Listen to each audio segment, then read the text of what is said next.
ঢাকার মাঠে প্রথম দুই ইনিংসে শতরান করেছিলেন কোন ক্রিকেটার জানেন কি? কেইবা একই ম্যাচে হ্যাট্রিকের পাশাপাশি করেছেন সেঞ্চুরি। তিনি দীপু রায়চৌধুরী, বাহাতি পেস বোলিং অলরাউন্ডার। খেলা ছেড়ে নেমেছেন ক্রিকেটার তৈরির কাজে, আর সেই চরিত্রেও সফল তিনি। বরেণ্য ক্রীড়াবিদদের সম্মাননা জানানোর সাপ্তাহিক আয়োজনে দীপু রায়চৌধুরীকে আজকে জানাতে চাই ছবি তুলেছেন নাসির উদ্দিন ভূঁইয়া শিপন।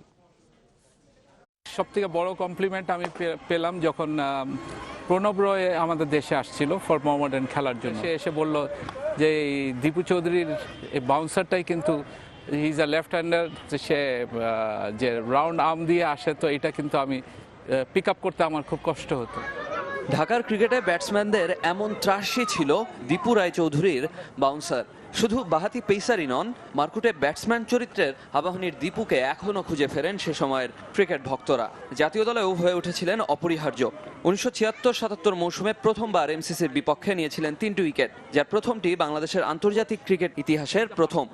তো বল করে দেখি হাফ বলই পাইতে, ওই বলটা একটু টেনে বল দিলাম, লিটল শর্ট অফ লেন্থ, তো ফ্রন্ট ফুটে খেলতে যায়, এজ দিল এন্ড হীরাভাই টুক দ্য ক্যাচ।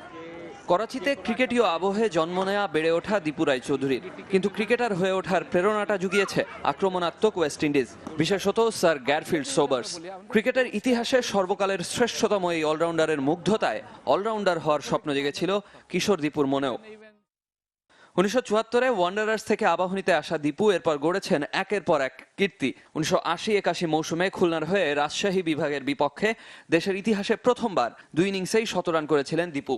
একই বছর আবাহনীর হয়ে গ্যান্ডারিয়ার বিপক্ষে হ্যাট্রিকের সাথে করেছিলেন সেঞ্চুরি।